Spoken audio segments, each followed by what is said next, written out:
firstborn son. This is the story of their complex relationship. Charles tried to be a more modern parent, but he didn't have the tools because he didn't grow up with them. A shared tragedy defined this father and son. There's this marvellous picture of Harry holding very, very tight to Prince Charles's hand for support. For years, they were close.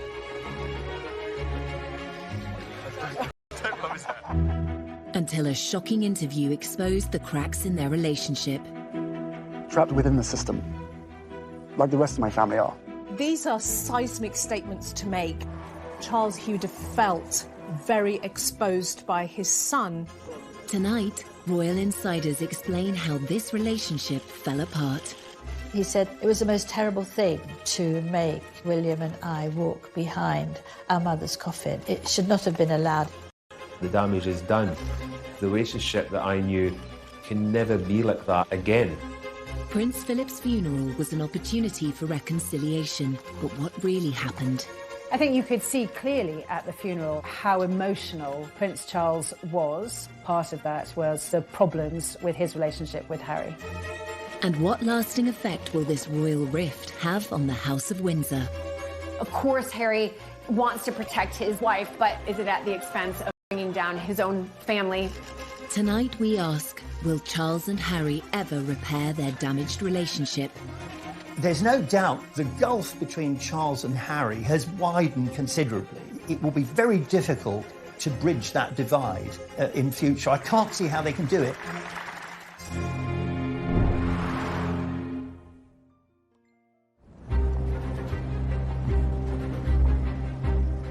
March 2021.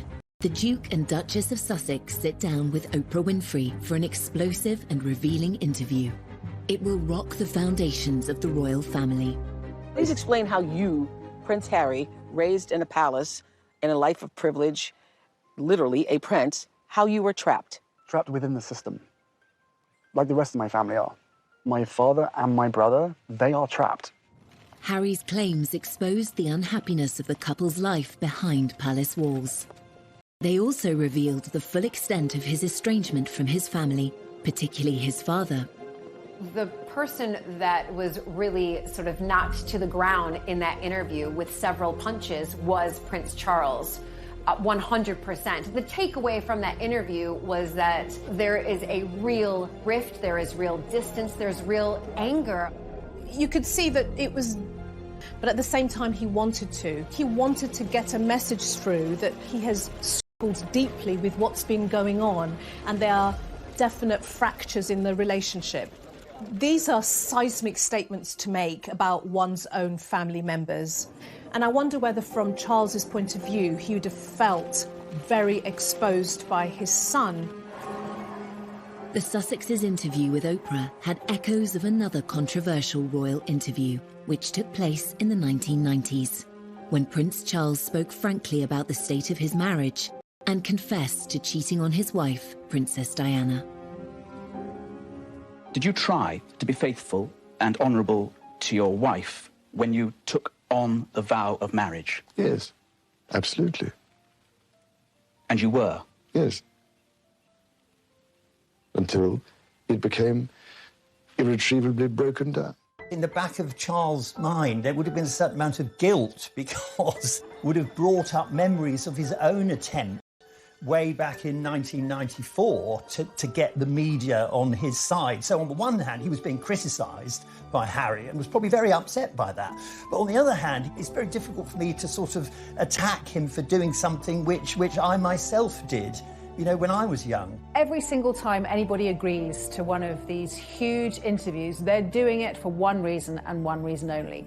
They're doing it to put their side across because they assume that when they have done that, everybody will be on their side and love them even more. And we've seen so many times in the past how mistaken that can be. While Charles's interviews stunned the world in the 1990s, his son's revelations may have gone a step further and hurt those closest to him, including his father. There's no doubt the gulf between Charles and Harry has widened considerably. I mean, I think if they're not careful, it will be very difficult to bridge that divide in future. I can't see how they can do it. Grant Harold was a former butler to Prince Charles. He witnessed firsthand the loving bond the royal father and son once had, which has now seemingly been lost. The damage is done, and that makes me sad, because the relationship that I knew, which was a loving, caring, fun relationship, can never be like that again. Prince Harry's decision to speak so candidly was a dramatic move. To understand why it happened, we must return to the beginning of Harry's life and consider events that took place soon after he was born. 15th of September 1984. Well-wishers around the world celebrated the birth. He was known to his family as Harry, and his father was acknowledged in his full given name, Henry Charles Albert David Windsor. At the christening, they were both looking incredibly happy. William was a tearaway, he was running around like mad, but Harry was quiet and peaceful. In public, Charles and Diana were delighted by Harry's arrival. But in private, they're said to have clashed over how to raise their sons. Diana wanted them to experience the real world with a degree of freedom, a concept that Charles may have struggled with. Diana would, take them to what became a favourite with Bill Wyman, the Rolling Stones' Sticky Fingers in Kensington Church Street. The Prince had a slight problem with it, because I remember once when they came back, there was this look of horror across the Prince's face, because he couldn't actually work out why, with a brigade of good chefs at Kensington Palace, Diana would have to take them for a burger. Prince Charles tried hard to be close to his sons, but the formality of his own royal upbringing meant he wasn't the hands-on parent that Diana was. Charles didn't receive any parenting. His parents were away when he was very young. He was left with nannies in that very Victorian way. Granny was christened in this. And although Charles tried to be a more modern parent, he didn't have the tools because he didn't grow up with them. Looks remarkably well despite it. Some say that Charles's reserved parenting style made him a distant presence in Prince Harry's life. Although Charles is very sensitive and very caring, he never really could show it in the same way as Diana. And Charles was a huge workaholic. Charles wouldn't just stop his work just because he had his sons for a day. Whereas I think with Diana, she always made sure that everything was done for them. Diana, she actually joined in their games, whereas Charles would have said, off you go. He wouldn't have joined in. He's too stiff, he's too old-fashioned. Charles and Harry's relationship was already strained, but then the family suffered the ultimate tragedy, and decisions would be made that would affect their father and son bond forever. He said it was the most terrible thing to make William and I walk behind our mother's coffin. It should not have been allowed.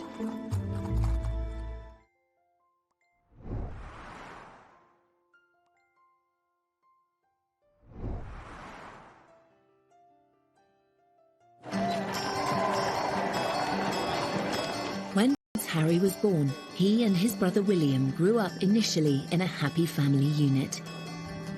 But there were growing signs of tension between their parents. Diana said that during her pregnancy, but that it all went wrong after Harry was born. If these marital struggles created a distance between Charles and his young son, things were about to get worse. It is announced from Buckingham Palace that, with regret, the Prince and Princess of Wales have decided to separate.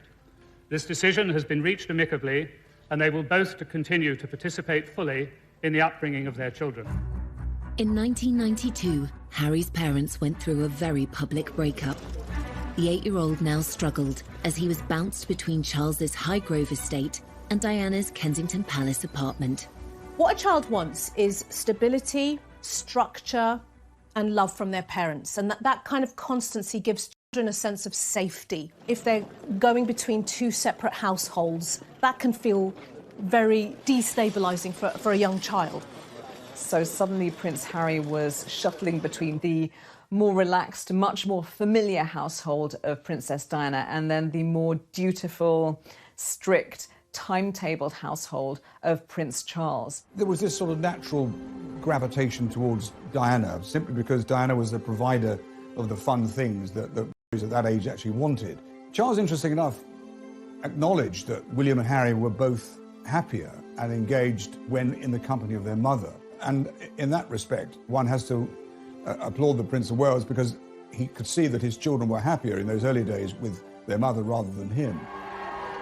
Harry was caught between the world of royal formality set out by his father and the more carefree mindset of his beloved mother.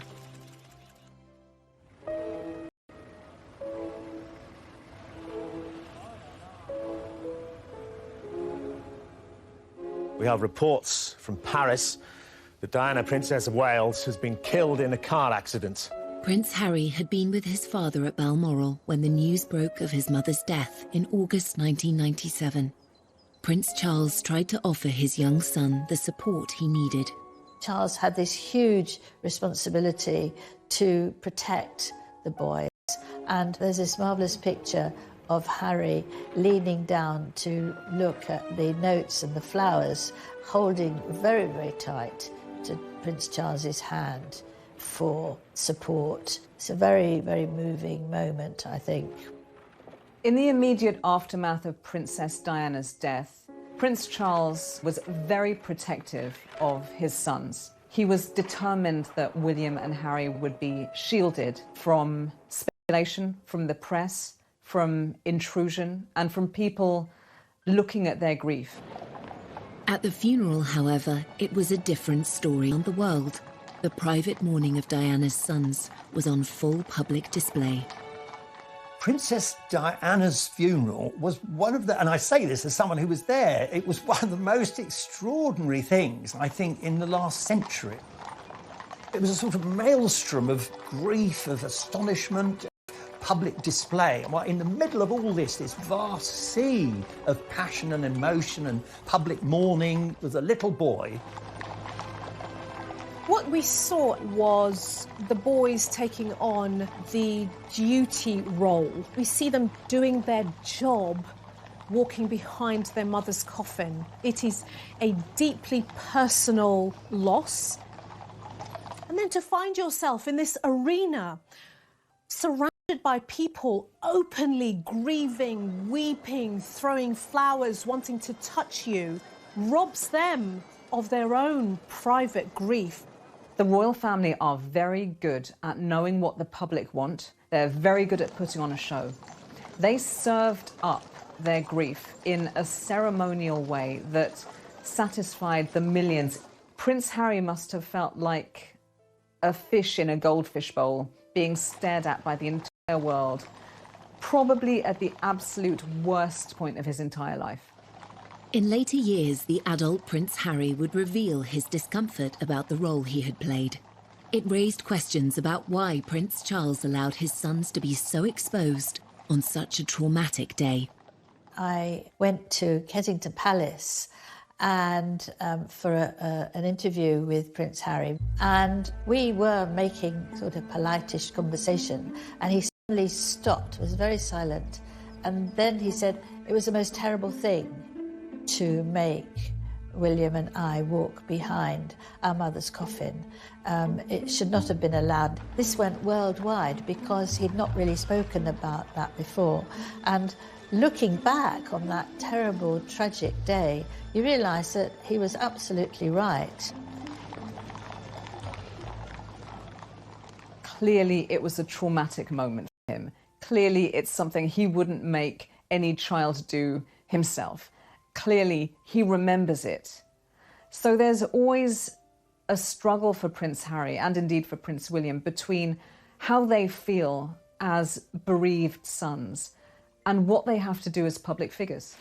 In the years following Diana's death, Charles tried hard to fill the void she left by embracing life as a single parent. Prince Harry's energy and enthusiasm delighted the press and his father, though a request for a closer look at those brightly coloured mini skis. Thing straight after Princess Diana's death is the behaviour and the actions of Prince Charles. He stepped up his parenting game, his parenting skills. He became a very much full-on and hands-on father for those boys. Prince Charles arranged for the Spice Girls to meet Harry, and for a 12-year-old this was beyond exciting. And they were very nice to him, they cuddled him, they had lots of pictures, and he said to his dad afterwards that it's, you know, one of the best days of my life meeting them. So he did try, although he might seem to be a bit square, the Spice Girls at the time were all the thing, and he did try and do something that would please Harry and give him a few moments of happiness.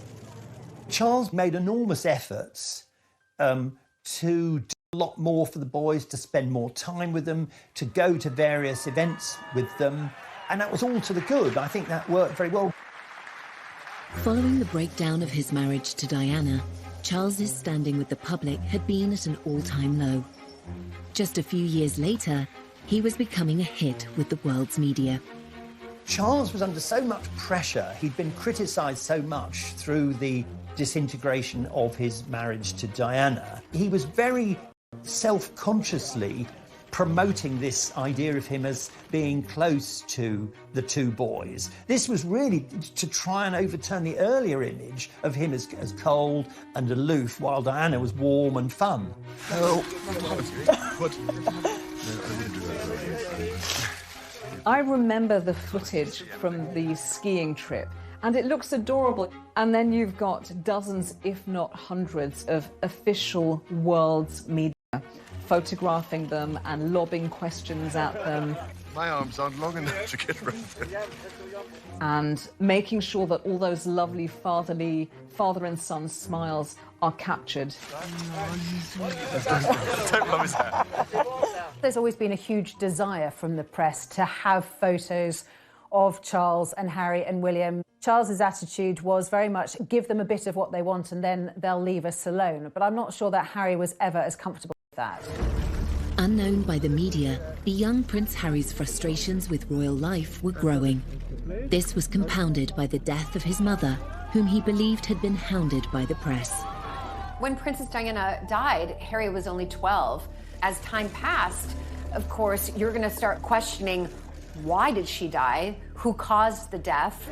And we can see that from Harry, that he does absolutely blame the press. And it's something that has really, fast forward a few years later, that's when we really start to see Harry, in a sense, acting out, but who can blame him? As Harry grew from a vulnerable young prince mourning his mother into a rebellious teenager, stories of his nighttime escapades became regular front-page news.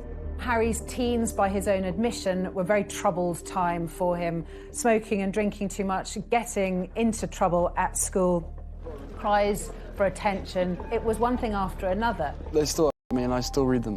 Why, I do not know, but I have to read them just for peace of mind, just to know what they've written and to see who wrote it and see who took the photographs, you know, write that down for later. When I was there, it was very much the days of when Harry was kind of called the kind of party prince.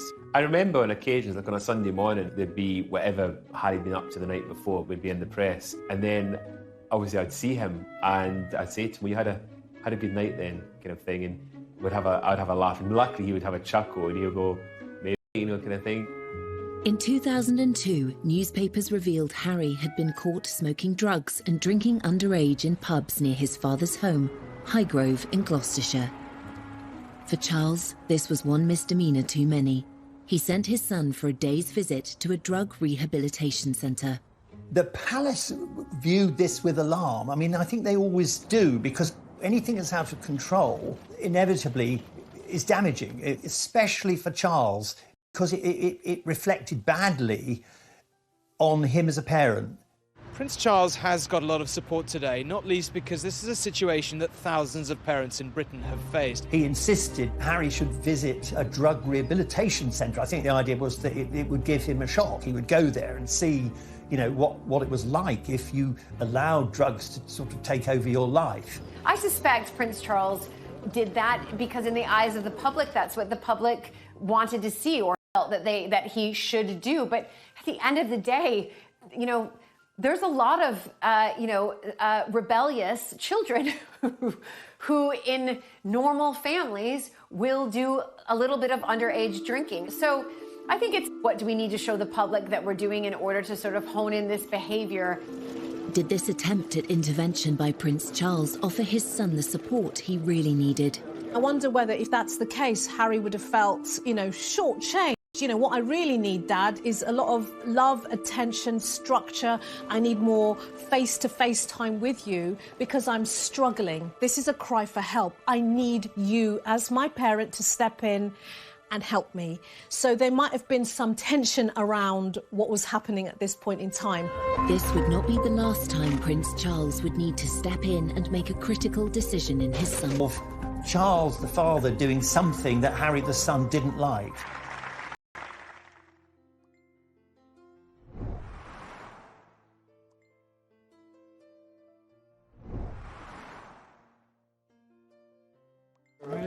One reason for the decline in the complex father-son relationship between Prince Charles and Harry is the difference in their approach to life and to their royal roles.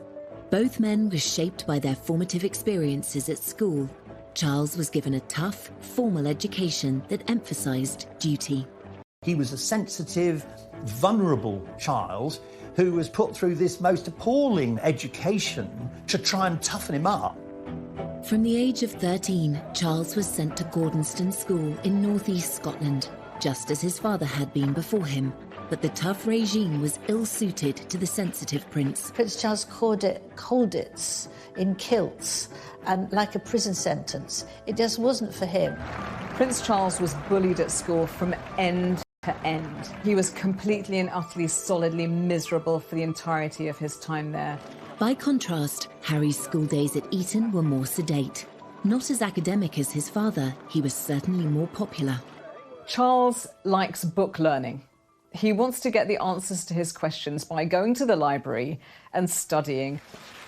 Prince Harry's energy is really the opposite. Prince Harry is not shy and retiring or stiff or staid. He's not crusty or dusty. He is naturally athletic. He's naturally outdoorsy. Harry said that he decided very firmly that he wanted to mix with the bad boys, and he played lots of tricks. While Charles attended Cambridge University, Harry's modest academic record did not push him into higher education. Yet both father and son spent time in the armed forces, developing their sense of duty. Exams never been my favourite, and I always knew that I was going to find it harder than people, but I'm through that now, and finally got hands-on to a job that I absolutely adore. It is still hard work, but I'm better than William, so it's fine. Yeah. Going into the military is actually quite traditional for male members of the royal family. You do your stint in the military. It's a very 18th century idea. Prince Charles and Prince William did their years in the military, but they didn't make it their identity. As heirs to the throne, Charles and William have special roles. Whereas Harry saw in the armed forces an opportunity to create his own identity and purpose. If they said, no, you can't go frontline, then I wouldn't drag my sorry ass through Sandhurst. He could forget about himself as a royal. He could forget about the press intrusion. It was as if his army experience gave him what the colleagues loved him. They barely can even think of him as sort of a prince. He's just Harry to them. He's one of them. Even as Harry's service career thrived, the interest shown by the press was growing intense. His father tried to help. At that point, Harry was third in line to the throne, so a massive target for any enemy to want to take him out. The first time was under absolute secrecy, and Charles was very much involved in that. And he spoke to the MOD, he spoke to the head of the army, and they all came up with this plan to deploy him, but to keep everything secret, so no one knew. When he was deployed to the front line in Helmand in December 2007, even his butler was unaware. When he went to Afghanistan, that was extraordinary. I mean, at that point, I thought we knew where they were. We didn't know. It didn't stay a secret for long. The prince on the front line, Harry on active service in Afghanistan. He's been secretly deployed for 10 weeks, fighting shoulder to shoulder with his fellow soldiers in the war against the Taliban. Prince Harry's return became inevitable as soon as a news blackout of his presence in the country was broken by the foreign press. The Taliban made it clear that they would make extra efforts to either kill or capture the royal prince. For his own protection and for all the soldiers around him, had to fly back very quickly after only 10 weeks, and he was utterly devastated. He was furious. This was the happiest time of his life, the time when he felt he really belonged and was making a difference and was on a career path that suited him and that he could make the most out of and make a real difference. And again, he blamed the press. Every time he's trying to be himself, whether that's as a soldier or a young guy that wants to smoke a joint and hang out with his friends, the press gets onto it, and that's another thing he just can't do. I think that came next to losing his mother, really, that he'd lost what he loved to do and where he loved to be, and what was there left for him. Harry seemed to hold the press responsible for his mother's death and for the curb on his service career. Then he discovered that his father was involved too. Unfortunate for Charles that he was implicated in the decision to recall his son, because it was another example of Charles the father doing something that Harry the son didn't like. Harry must have been saying, look, here we go again. Are my father and the world's media actually working together? The next one in a long line of emotional betrayals that have come from the people who are really the closest to him. In fact, Charles's involvement in removing Harry from the theatre of conflict was motivated by a desire to protect his son. As a parent, you worry the whole time, but for everybody left behind, it's ghastly. From Charles's point of view, as a parent, he would have been in protection mode, and as the son, he would have been, trust me, I know what I'm doing, don't interfere. So typically that would have brought its own internal tensions between father and the son. Harry is aware that his father loves him and wants to do his best for him, but then these other things all intrude and slightly poison the atmosphere. Because Charles obviously felt we have to do the right thing here. Harry's idea of the right thing was very different. It's obviously a great relief, as far as I'm concerned, to see him home in one piece. Eventually, father and son buried the hatchet. Harry's recall from Afghanistan inspired him to take on a new role, and one that would make his father proud. That was a pivotal moment, probably one of the most significant days in Harry's life, because on that plane that brought him back was a dead soldier. I thought there was a coffin on the plane, and there were 2 or 3 British soldiers returning who'd lost limbs. And it was very soon after this that Harry set up the Invictus Games. In 2014, Harry played a pivotal role in organising the Invictus Games, which today involves 500 competitors from across 20 nations. For Prince Harry, the army is where the heart is. He's long been a champion for wounded service personnel, and today he was playing sitting volleyball, one of the sports at the Invictus Games. Harry's dedication to celebrating the bravery of wounded service personnel was all too clear from his speech at the Games opening ceremony. The admiration I have for these men and women to move beyond their injuries is limitless. Your stories move, inspire, and humble us. You prove that anything is possible if you have the will. Welcome to the Games. Welcome to Invictus.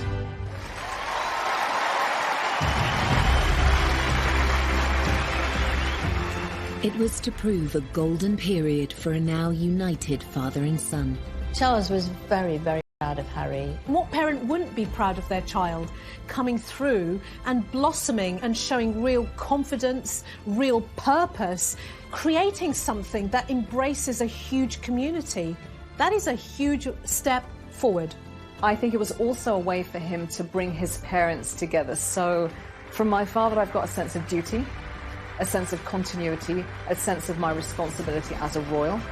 I'm not going to be the rebel anymore.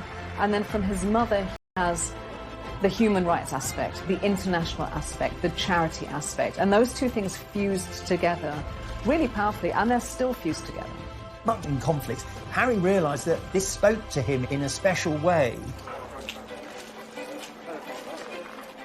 There have been many low points in the relationship between Charles and Harry.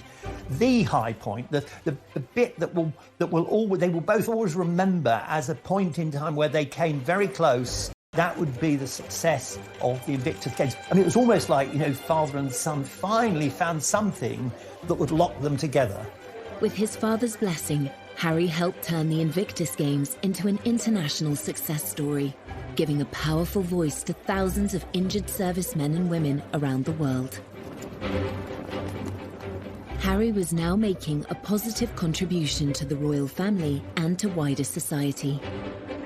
Father and son were now more aligned than ever before, and Harry was soon invited to take on further public duties. Prince Harry was a different type of royal. He was a royal just like his mother, very hands-on. Prince Harry has never wanted to just do the service and the duty that a royal member, must do by simply arriving at an event, giving a speech, waving, and leaving. He wanted to take on more active roles, being very, very hands-on, dancing, hugging. You can't sit there with a stiff upper lip with your crossed arms and not get involved. We knew from the start that these countries were going to be fantastic fun. I've never taken myself too seriously. There's a real contrast between Prince Charles and Prince Harry when they do their royal tours. Wherever they are in the world, Prince Charles does it blatantly as duty. So he's there, and wherever he is, even if it's like 100 degrees outside, he's wearing a very closed suit that's completely buttoned up. And he smiles, nods and waves, and he's jovial, but he's still a little bit stiff. Well, you would be, wouldn't you? You would be watched by all you lot. Anyway. Prince Harry on international royal tours is clearly having a really good time. We see Harry as much more at ease in his own skin. He had a good template in how he saw his mother behave, and where, he's hanging out with Usain Bolt and he's meeting people and he feels good about himself. This was Golden Harry, the bloke that everyone wanted to go and have a drink with, the bloke that all girls wanted to go and have a flirt with. He was that kind of the action Jackson superhero that had served his country and kind of could do no wrong.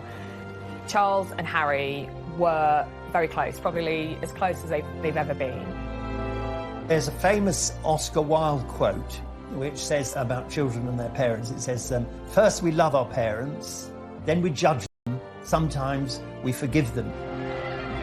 For 3 decades, they were moving on and putting the past behind them, as this illuminating interview with Prince Charles from 2018 suggests. Your children always surprise you, really, because you think they pull your leg all the time and appear not to pay any attention at all. In fact, you then later discover perhaps they did, good Lord, don't tell me you actually listened. Or... The relationship between Harry and Charles has suffered since 2018. So, from a wedding to a breakup, how did Harry's marriage to actress Meghan Markle lead to father and son going their separate ways? Charles admired the fact that Harry was trying to protect Meghan, but I think he was very worried that it would have unintended consequences, which of course it did. I remember getting this email on my phone and my jaw dropped.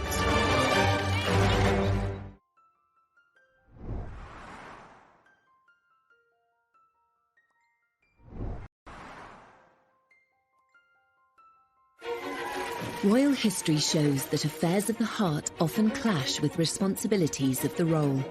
In the case of Prince Charles and Prince Harry, adding a love interest to an already complicated father-son relationship had the potential to make matters worse.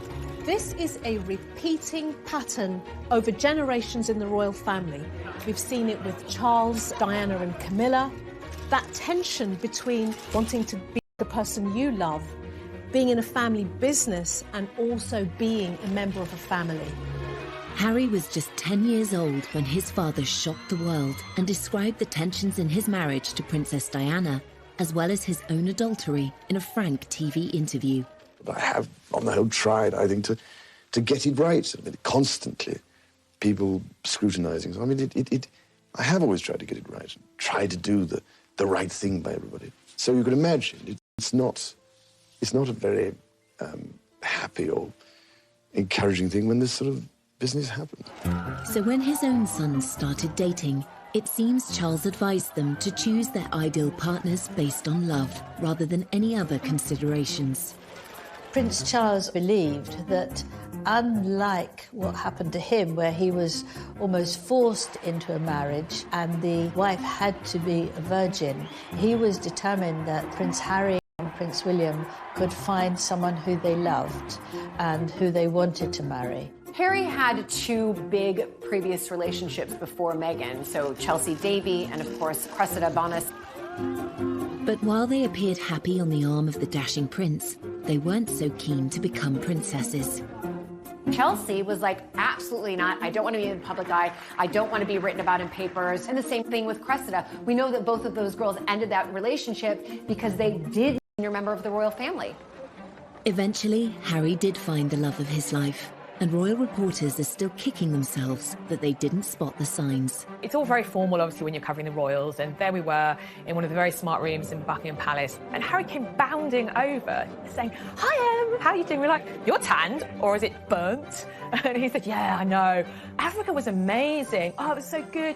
I thought, wow, Harry's in a good mood. Like, I had never seen him quite so animated and quite so happy.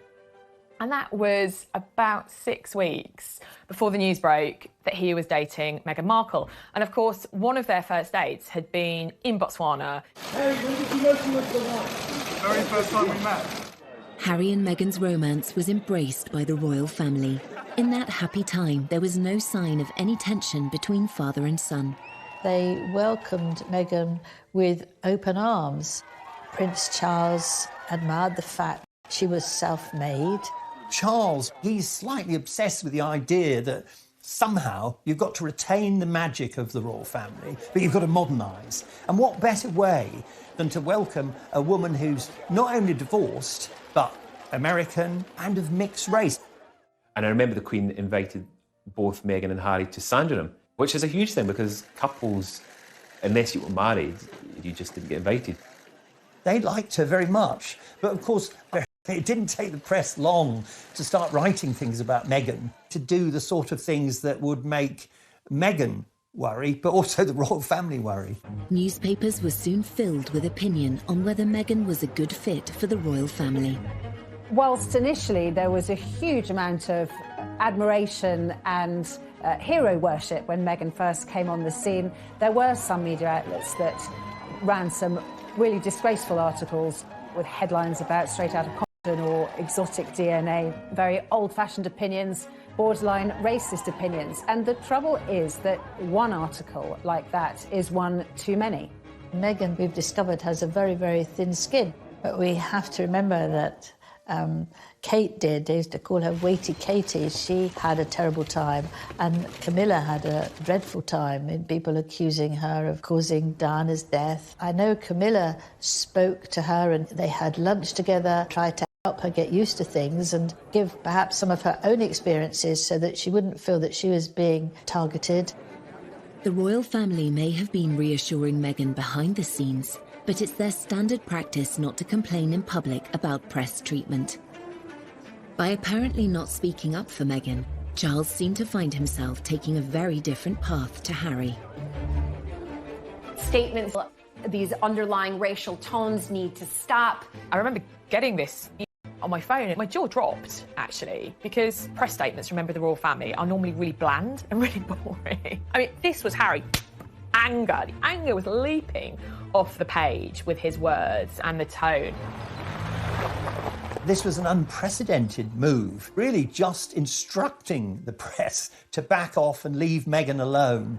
Charles admired the fact that Harry was trying to protect Meghan, but I think he was very worried that it would have unintended consequences, which of course it did.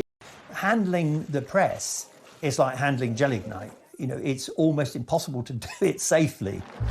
Despite Harry's insistence on tackling the press, his relationship with his father appeared stronger than ever.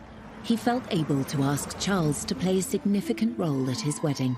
Meghan's father infamously didn't come to the UK for her wedding because he said he had heart problems and he was in hospital. There was the question of who would walk Meghan down the aisle. Prince Harry asked his father, and what could be better than having the heir to the British throne walk your beautiful bride down the aisle?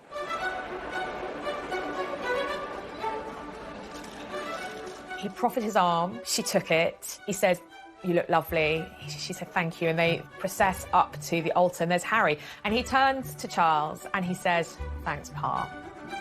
It's such a touching moment between father and son. He's so proud of his soon-to-be wife, but also so proud of his father, literally welcoming Meghan into the royal family in such a kind way. This was a very important symbolic act in terms of optics, that, you know, Meghan is now part of our royal family. A marriage is when two families come together. It's not when two individuals come together. In this case, it's also when two different mindsets, two different worlds come together. The harmony of that happy wedding would soon be strained by revelations in the press. It immediately took a turn for the worse, with reports coming out that she made Kate cry, how she is demanding and pushy. You've got elements of people within their household quitting. You're almost to the point like, what's true, what's not true, but certainly these can't all be untrue, can they? I personally began to see the wheels coming off.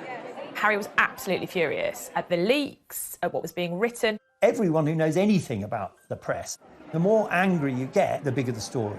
The only way to do it is simply to ignore the press. And of course, Harry was never going to do that. For Harry, years earlier, as he pointed out in the documentary, Harry and Meghan, An African Journey. And part of any job, like everybody, means putting on a brave face and turning a cheek to a lot of the stuff. But again, for me and for my wife, you know, of course there's a lot of stuff that hurts, especially when the majority of it is untrue. I will not be bullied into playing a game that killed my mum. So I will always protect my family, and now I have a family to protect. So he's now thinking, oh my God, the curse is coming around again. It's happening again, one generation on. So decades have passed, but nothing's changed. Everything that she went through and what happened to her is incredibly raw every single day. And that's not me being paranoid, that's just me not wanting a repeat of the past. Harry's perception is that his mother wasn't protected. She wasn't safe when she died. She was being pursued by the paparazzi. She didn't have the security detail that she deserved. If only she'd had what she needed, she may have made it. If Harry harboured a belief that Charles could have done more to protect Diana, resentment would certainly have resurfaced when his father chose not to defend Meghan publicly. Harry, he was like, enough is enough. I'm not standing for this anymore. And he also couldn't understand, and indeed she couldn't understand, why members of his family, particularly his father, were not standing up and saying, you know what, this is unacceptable. Father and son may have been at odds, but the famously close relationship between William and Harry still seemed unbreakable. Every year we get closer. The one person on this earth who I can actually really, you know, we can talk about anything and we understand each other and we give each other support. Yet by 2019, even this sibling bond was under strain, and the world had its first hint of another royal rift. We'll always be brothers. We're certainly on different paths at the moment. I will always be there for him, and as I know he'll always be there for me. As brothers, you know, you have good days, you have bad days. We know over the last several years, really since he married Meghan, that the relationship between William and Harry has been very rocky indeed. Prince Harry's determination to defend his wife whilst his father and brother stayed silent seemed to drive a wedge through the family. Protecting his marriage and protecting his wife were his number one priorities. We know that many members of the royal family feel that service and duty to the crown and to the royal family are their number one priorities, and there's a clear difference there. It's sad for me because when I was... And then came a bombshell revelation that would lead to the biggest split in the royal family for 80 years. Can you put up with this? Was it surprising to them? Probably not. Were they happy about it? Definitely not.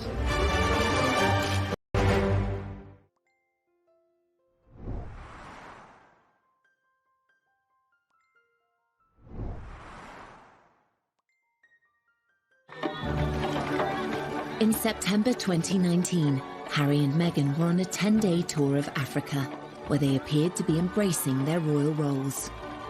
The messaging was positive, and I think from Charles's point of view, in terms of the brand royal family, they did a phenomenally good job. I am here with you. As a mother, as a wife, as a woman of color, and as your sister. Behind the scenes, Meghan was struggling to cope with the burden of royal life. During the filming of an ITV documentary about the trip, she made a momentous decision to speak out. The interview with Tom Bradby was a surprise to everybody, but obviously to the royal family in particular. Perhaps you could just give us an idea of what the last year has been like. It's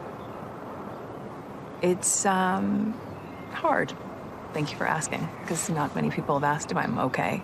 But it's a very real thing to be going through behind the scenes. And the answer is, would it be fair to say not really okay? As in, it's really been a struggle? Yes. That interview was pivotal, and certainly with hindsight, you can see that something changed at that minute. That would have been a dig at the royal family. And I think that was definitely eye-opening to everybody around the world, saying, okay, something's going on here with the royal family. I think it was clear from that interview on that alarm bells were starting to ring for Prince Charles about what path Harry and Meghan were going down and where it was going to end. Finally, the tensions between Harry and Charles reached breaking point. 3 months after Harry and Meghan returned from their tour, it was announced that they would step down as senior members of the royal family. In the run-up to Harry and Meghan leaving royal duties and then leaving the country, there were frantic conversations. I think Charles was desperate for his son not to do anything rash. I think Harry felt, oh, here again, my father's trying to stop me being free. Within the royal family. It's a huge monarchy. You can't just say, right, you can go tomorrow. There's lots of complications to senior royals leaving. And the Queen and Prince Charles were working out how to do this. Harry then published an announcement on his Instagram page, sparking a worldwide media frenzy. We had Harry announcing, that he wanted to step back, the Queen responding. The Queen shouldn't be responding, it should really be the other way around. Pretty much at every stage, they seemed to jump the gun. They seemed to do things out of order, to not follow proper etiquette. I think ultimately that's how the relationship between Harry and Charles broke down. It is one of the biggest constitutional crises to hit the family, because this suddenly saw a massive breakdown in communication between senior members of the family. It was clear there was something seriously wrong. I think Charles was pretty devastated by the departure for a number of reasons. He'd lost a son, he'd been unable to protect that young couple and keep them within the fold and keep them working for the royal family. Prince Charles had committed himself to a life of royal service, but his son was stepping away from his. Inevitably, this created a further divide between them. The motto is almost duty first and all the other stuff follows.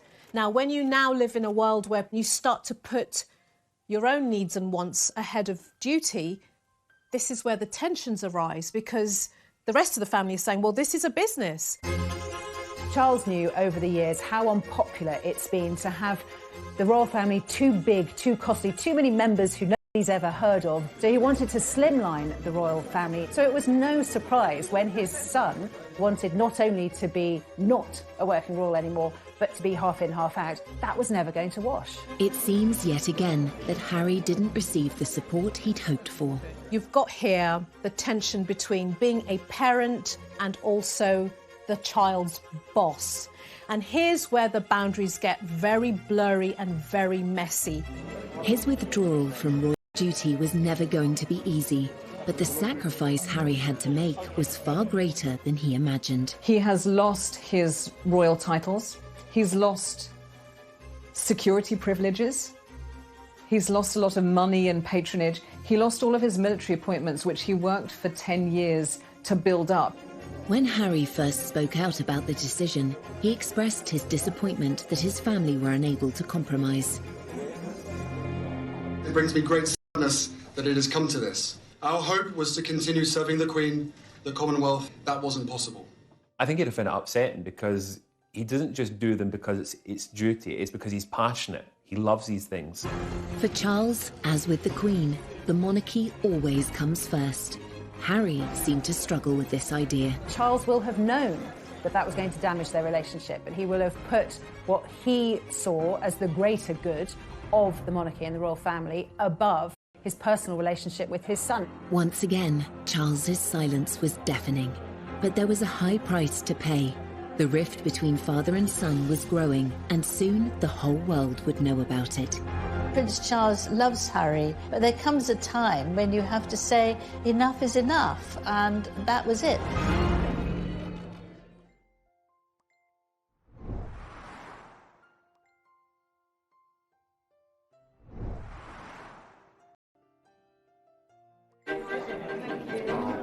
Will you miss Harry and Meghan?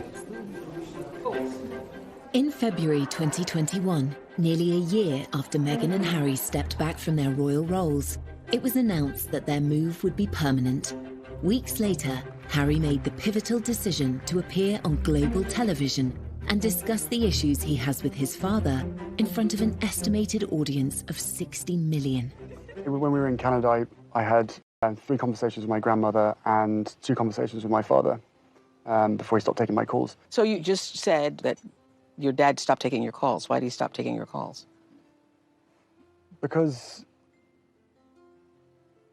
I took matters in, by that point, I took matters into my own hands. There was never ever a time when I worked for Prince Charles and William and Harry that I would never be told not to put a phone call through from the boys to their father.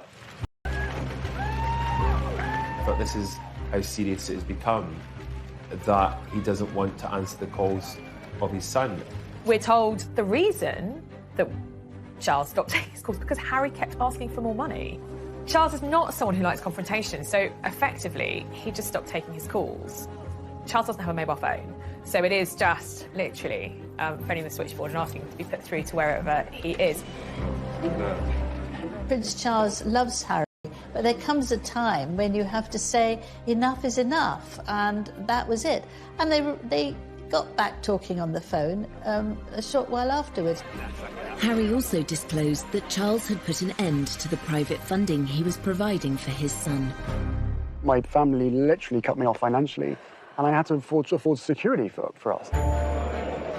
I suspect it was that bit of the interview which upset Charles the most, that he felt very let down. Before Harry stopped being a working royal, he would have only got about 5% of his income from the sovereign grant. The other 95% would have been from his father's personal wealth and from the Duchy of Cornwall.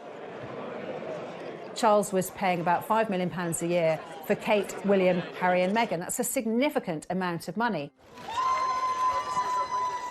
That money pretty much disappeared when Harry and Meghan moved to Canada and then to the United States. And that's where the problem arises. Harry slightly feels that not giving him the money he wants is not giving him the love he wants. Harry, he's got 30 million, most of it from his mother, but also a considerable amount from Elizabeth, the Queen Mother.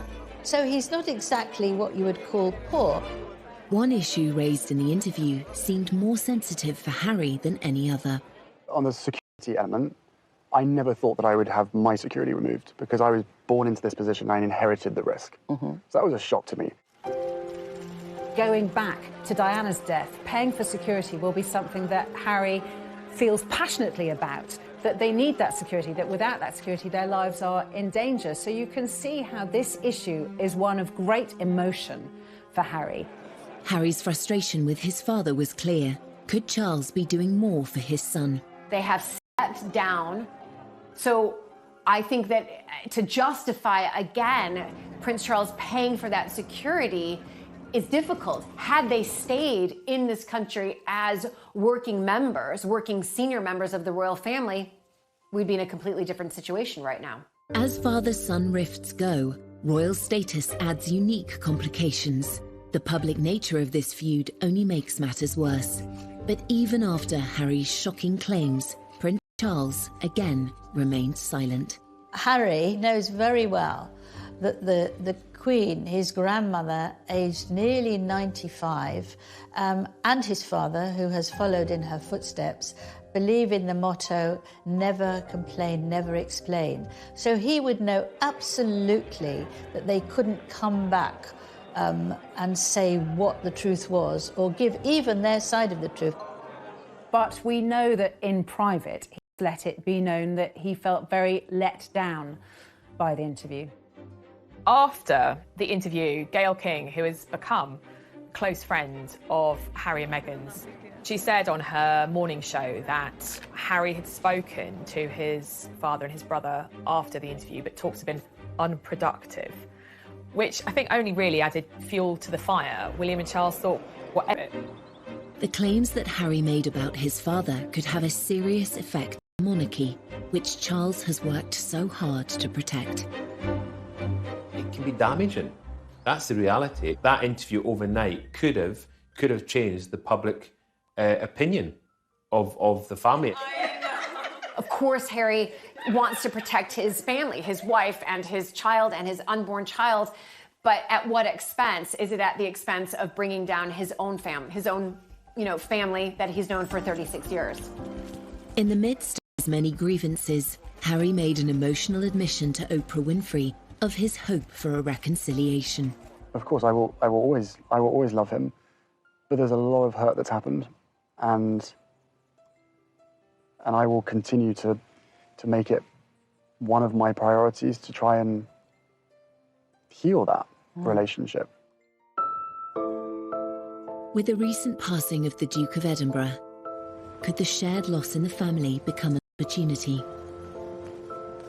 Before the Duke of Edinburgh's funeral, Harry wrote Charles a letter. Charles is a prolific letter writer and actually prefers letter writing to all other methods of communication. And Harry wrote Charles a letter, I think partly apologising for Oprah, but I think wanting to explain. From Harry and Meghan's point of view, they felt that none of the royal family were listening to them. That was partly one of the reasons they had to literally walk away. And of course, at the Duke of Edinburgh's funeral, that was the first time that William and Charles had seen Harry for an entire year.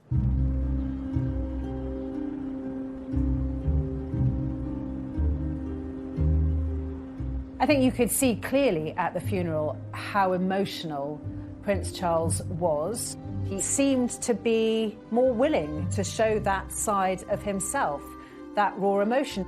And I do wonder if part of that was the problems with his relationship with Harry.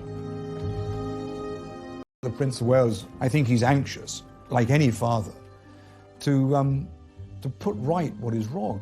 He is a very caring person. I witnessed that firsthand when I was working with Diana. Whatever protocols he abides by, which he does, of course, he will have an undying desire to make sure that his children are safe and happy. Charles's last-minute decision to break with protocol and have his family leave the chapel walking side by side rather than being driven seemed to be a positive step in rebuilding bridges. I think that this was probably done to try to force some conversation and perhaps repair some of those relationships that we know are not thriving at the moment. We're told Harry and William haven't spoken back up to Windsor Castle, and then the feed cut. And we're told that Charles also spoke to Harry, his younger brother, and to William when they were in the quadrangle of Windsor Castle. But I'm told that, yes, the three of them did talk, and it was kind of baby steps to repairing those fractured relationships. Well, it is often said that funerals are moments of reconciliation, and that is a sight, let's be honest, that many people really wanted to see, not least those in the family themselves. Whether that's just a starting point to fix the relationship will, of course, depend on what happens behind closed doors. After all that's happened, can the bond between Harry and Charles ever be repaired? Emotionally, they seem worlds apart, and I think it's going to take a lot of work from both of them to try and find common ground where they can communicate as father and son. But what I saw from Harry was a lot of deep-rooted pain that may go back quite a long way.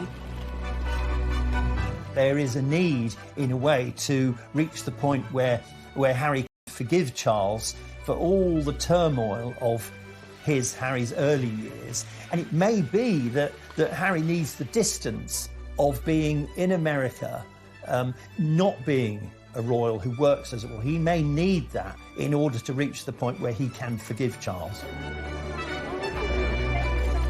Like with any relationship, relationships can be repaired with a lot of hard work and, to be honest, a lot of time. And I think in this case, a lot of time is going to be needed.